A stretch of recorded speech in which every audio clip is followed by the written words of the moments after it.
Work hard. He work hard. I work hard. I get up at 4 o'clock and get my breakfast done. Just at dawn of day, I go to the field and we pick cotton. Mr. and Mrs. Haywood Jenkins of Sharkey County, Mississippi have, between them, picked cotton for over a century. My boss man came along. He says, Ray Jane? I said, sir. Says, I say, when you wash? I said, I washed last night. He said, I don't want you to do that no more. That's my agent, you know. He says, every Friday morning or Friday evening, you wash. And let all the children stay there with you until you get through. When you get through, then y'all can go back to the field and wait. Now, the agents was mean, some of them. Some of them was mean. They wanted to hook the colored people. And that time, the white man come along. He says, hey, but you ain't in the field yet? He just had started plowing. He said, yes, I've just not had to eat my dinner. God damn it, you ain't doing a goddamn thing. Says, God damn it, I ought to take this damn stick and frail the hell out you. He said, no, he said, if you frail the hell out of me, goddamn, I frail the hell out of you. It make me feel bad if I was under them, you know, how mean they was to treat us like that. You must have had some interesting experiences. Tell us one of them when you were a little girl. Yes. Well, when I was a little girl in enslaved days, I always had something to do every day. Every day. I didn't have time to play very much at all. But I myself was in the house for most of the time. In days like this, while we were outdoors, pulling up weeds, or picking up feathers where the chickens would all make them through the yard, or every day. And in cloudy days, while we were in the house, they had a big pan of sand, silver sand, and an old slipper, scrubbing up the floor in the big dining room where they ate the meal. Mr. Haney, where did you live as a slave? I was a slave all my life. Where did you live? I told you where I lived in Washington. Where did you live before Washington? I was a 3-year-old girl when the Indians were moved from this country to Indian Territory. I have an indistinct recollection of seeing the red men as they went through the woods, for everything was woods nearly at that time. I have a distinct impression, if a 3-year-old child can have it. Nevertheless, I've been here since that time, and I've seen the march of progress all the way. At that time, we had only stagecoaches, and we only had horses and buggies, and we had lots of footback travelers. I remember all of that, and had intimate acquaintance with the people of that time. Now I've seen it come along all this way, and the airplane goes over this.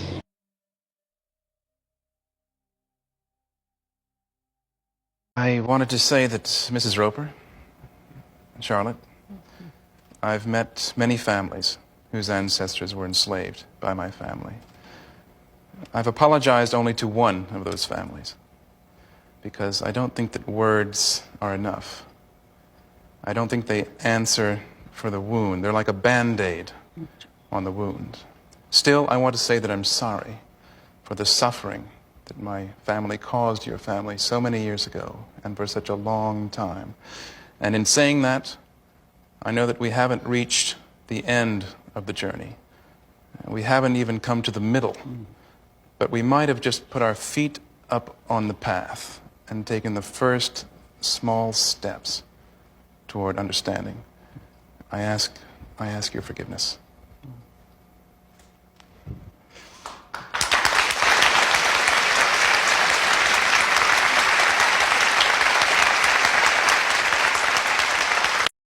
How bad was slavery, Daisy? How bad? It couldn't be any worse there. I just keep trying to tell you. Can anything be any worse when a white man was having children by the Negro slave women and then putting them up for sale on the block?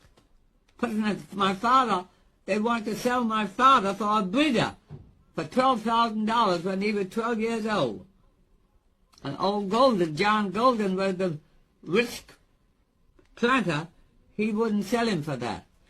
This lady that was in this room this morning is from New Orleans, one of the women.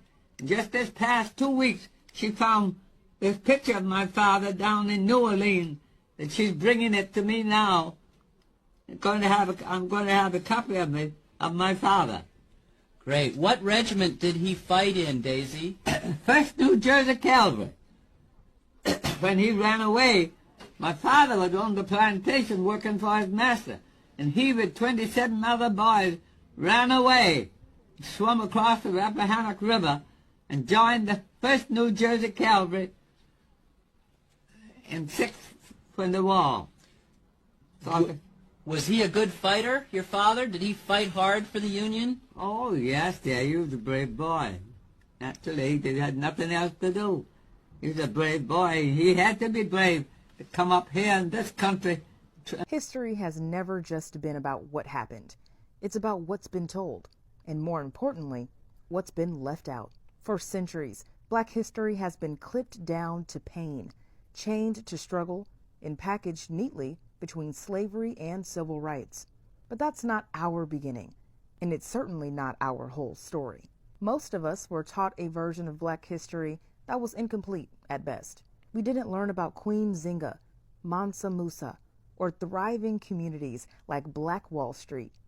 We missed out on the brilliance, the innovation, and the power that shaped the world. That's why Black History Unlocked created the history books forgot to say we were more than enslaved, a digital ebook that reclaims the truth and tells the stories you probably didn't learn in school. Click the link in our bio to get your copy today and reclaim the narrative. Hello, folks. How you feel? Good this morning? Hope you do. I'm trying to get on my feet again. Feel pretty good. Thankful it's as well as it is. Oh, boys, I'm pleased to see you. I don't know where you come from, but I give you all the welcome I've got to offer you. And I want to tell you that I'm living on the same ground that I've lived on for 75 long years when I come here as an 18-year-old bride. I went to Washington 50 years and a little more ago. I saw all the people around there and been with the presidents. And I learned a great many things up there that I didn't know before. I'll add a little more to it. I was one of the board of lady managers for the Chicago Exposition. And I served my full time in Chicago and learned a good many things over there. I was a delegate to the Tennessee Centennial Exposition. I was a delegate to St. Louis, a juror at St. Louis. I think for a North Georgia cracker of my size and age, I've had a pretty good education on that line. That do all right? I was a 3-year-old girl when the Indians were moved from this country to Indian Territory. I have an indistinct recollection of seeing the red men as they went through the woods, for everything was woods nearly at that time. I have a distinct impression, if a 3-year-old child can have it. Nevertheless, I've been here since that time, and I've seen the march of progress all the way. At that time, we had only stagecoaches, and we only had horses and buggies, and we had lots of footback travelers.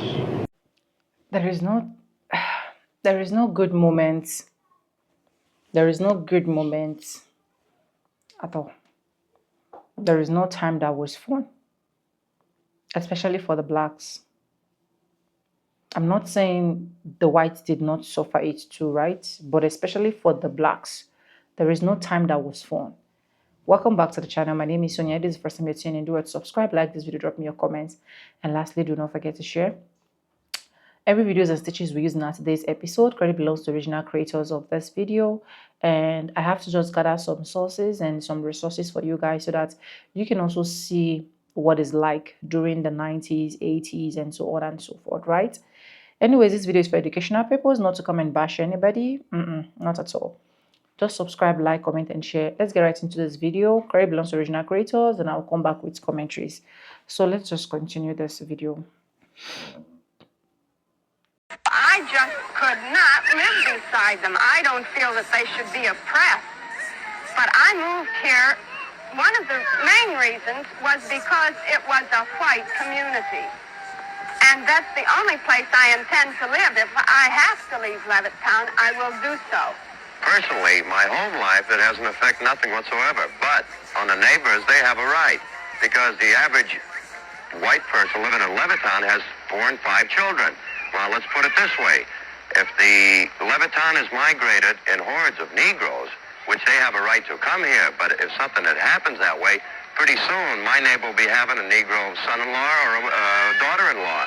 Now, that was the 1950s, Levittown, Pennsylvania. This country will have us believe that that was so far in the past that those people just disappeared. Now, a lot of folks say it's more about class and less about race, but we see in that example right there that in 1957, even if you had enough class status to be able to live in a neighborhood with those folks in Levittown, they didn't believe you was worthy enough regardless of your job. I just could not live by them. I don't think they should be oppressed, but I can't live by them. That sounds like a lot of good liberals and conservatives of today's time. The same speaking points. Think about it though. The suburbs of today was created back then in the 1950s, 1960s. There's a distribution of wealth and knowledge that's been passed from generation to generation to generation that still impacts how we live today. And to be clear, it wasn't that many generations ago. My grandmother was born in the 1950s. And her mother, the person that birthed her, was born in the 1930s. Not that far ago. A lot of folks that run the system right now was raised in times and by people like her right there. In conclusion, when we talk about white flight or gentrification or redlining, it's important to acknowledge that it's not just by policy, but also ideology. You see what I'm saying? Education is elevation. Constantly educated shirts available on the website. They called him the Emperor, a man of few words, but when it came time to choose between life or death, his answer was simple. I'll go with the old man. And that choice made him legendary. Meet Shields Green. Born enslaved in South Carolina around 1836, his childhood wasn't recorded because this country never thought black lives were worth recording. But what they couldn't erase is what came next. He escaped. He made it north. He carved out freedom with his own 2 hands. And up there he found abolitionists. He found Frederick Douglass, who looked at him and said, "This young man carries himself like royalty." That's where the name came from, the Emperor. And when John Brown started planning Harper's Ferry, Shields Green was in that room. Frederick Douglass told him not to go. He begged him. He said the plan was suicide. And Green just stood there, steady, quiet. Then he said the words that defined him. I believe I'll go with the old man. That wasn't naivete, it was defiance. That was a man who already knew that freedom was way bigger than one life. October 1859, Harper's Ferry collapsed in blood. Brown was captured and Shields Green was too.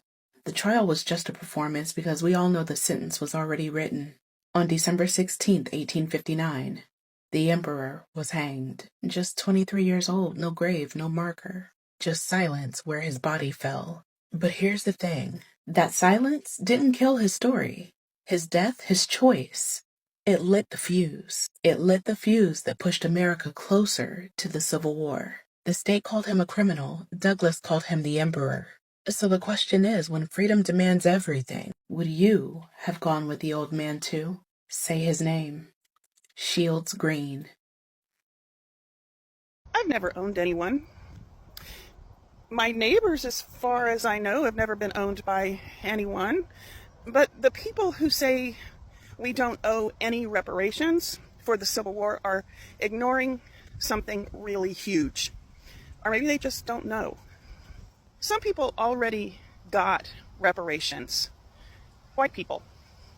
White enslavers were paid for losing their human property. The actual people who were raped, tortured, whipped, and sold, and worse, were promised land to get a fresh start after the war, but they got nothing. When slavery was abolished, Congress paid nearly $1 million, which is 30 million in today's bucks, to white enslavers as compensation for losing their property in a war they lost. If a freed person didn't hit the road fast enough, they risked being re-enslaved under new laws that were just workarounds for all these white people losing their slaves. After the Civil War ended, Union General Sherman set aside 400,000 acres of confiscated Confederate land for black families to start new lives on, up to 40 acres each. The Army loaned out mules to help them work the land. That's where the phrase 40 acres and a mule comes from. Black people were already working some of this land when Lincoln was assassinated and Andrew Johnson became president. Well, Johnson reversed the order. He gave the land back to the same Confederates who had just tried to destroy the country. The freed people were evicted. So they made all these things into crimes that were non-crimes. They were things like, if a black person didn't have a job, that was a crime. If a black person couldn't prove that they had a job, that was a crime. You could get arrested for that and a lot of other ridiculous things. But once you were in jail, you could be leased out as labor for private profit. This system of convict leasing allowed white landowners and businesses to replace slavery with something just as violent, just as profitable as slavery. No wonder there are still Confederate flags all across the South. Even after slavery was abolished, black Americans were not safe. Public lynchings became a regular threat. They were a form of terror used to keep free people in their place. They were planned events announced in advance so everybody could attend. They were held in broad daylight. White families brought their children to watch black people being hanged, tortured, brutally murdered. It was a festival. People sold food. There were postcards made. People could buy postcards of the mutilated bodies hanging from trees and mail them in the mail or keep them as souvenirs. This country took care of Civil War criminals and punished the ones the war was supposed to free. And there was a lot more abuse I just can't fit into this video. Next time I'm going to talk about the stuff that happened in relation to the Great Depression and World War II. And then after that, I'll have one on civil rights, the era when I was growing up, how it all ties in to the racism that is part and parcel of our grand land today. White people, you especially need to get curious.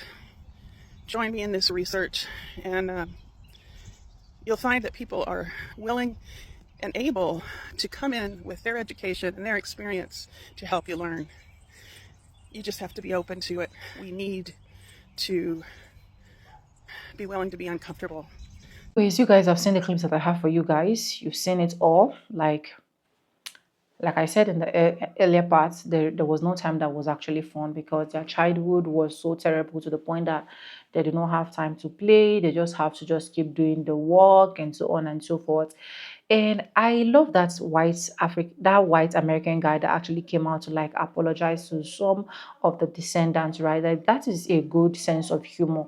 Despite the fact that when I went to the comment section, a lot of people were like, that thing you're doing is just an eye service, right? But for me, I see it like it's a sense of humor, right? For you to know that, okay, these are the descendants, and then you are apologizing to them. Not every single white Americans can actually own it up to their chests and then apologize.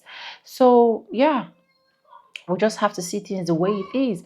And we also have to know that as at this point, especially as Black Americans, we have to be more stronger, we have to be more standing, we have to educate ourselves more, right? Because seeing all of these people coming to say all of these things, and I personally keep saying it, that slavery has not really ended yet. It hasn't ended.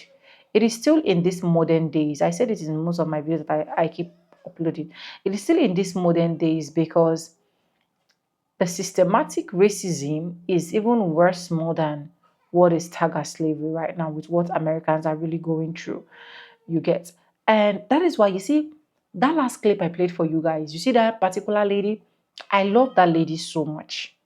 I love her so much because that lady is one lady that usually come out to say the truth, to say facts, how things are. That lady will always make it as plain as it is, despite the fact that she's getting a lot of hate comments coming from the white community, despite the fact that she's getting a lot of backlash. But she knows what the truth is and she is still standing with the truth. And those are kind of people that we really do applaud them for always coming out to speak the truth. Seriously. And then the second to the last video, which is the Ashley video that I actually played for you guys. In fact, if you have not followed those two ladies, right, go and follow them on their TikTok handle. You will definitely not regret. You will not, like, you will not regret it, right? It's well. It is well. Let me not even say too much. I don't want to go into detailed histories and the rest of that. It's not necessary. These are just what they call it, people that were there during that time coming out to air out your opinion. But let me know what you think in the comment section. What do you think? Do you think that the white people suffer more of the slavery end, or the black people suffer more of the slavery end, or whoever? Just let me know in the comment section. And if you've not subscribed, please go subscribe, like this video, comment, last, don't forget to share every videos and clips we use in our today's episode. Credit belongs to the original creators of this video, and this video is for educational purpose.